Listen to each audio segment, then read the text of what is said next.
All right, I was just at a work event, and it was nice because it was a celebration of my service at my job for 10 years. But honestly, between the two of us, I'd rather be doing this right now. We got a new episode of Let Me Explain. Let me go to the comment from Oscar LMAO, which for some reason I always read as Oscar Lamau. How do I stay working when regular clients stop calling?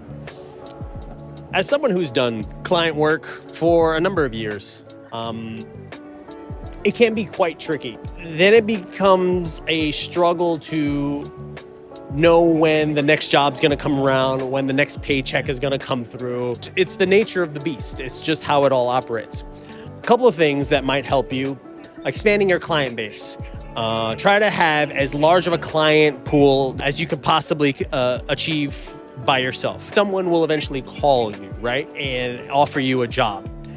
The other thing is that when clients stop calling, and there always will be a lull, especially when you're doing freelance work, you know what? Take that downtime and use it to your advantage to practice on things that you normally wouldn't get to on client-based jobs, right? Because effectively, when you're working for clients, you're working for someone, and they have a particular vision and a goal in mind for that project. And what you could be doing, what you should be doing in between jobs, is working on things that maybe you never would get a chance to normally work on.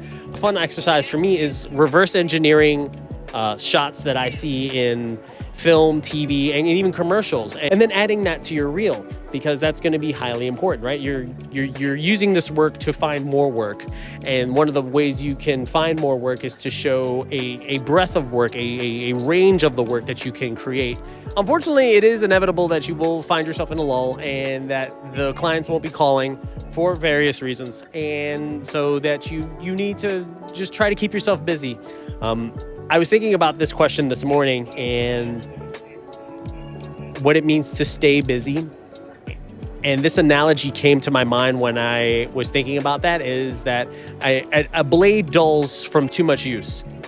And that same blade will also get rusty from no use at all. You know, finding that middle ground where working for clients, you know, during those downtimes, creating work for yourself, coming up with ideas, practicing things. You just practice.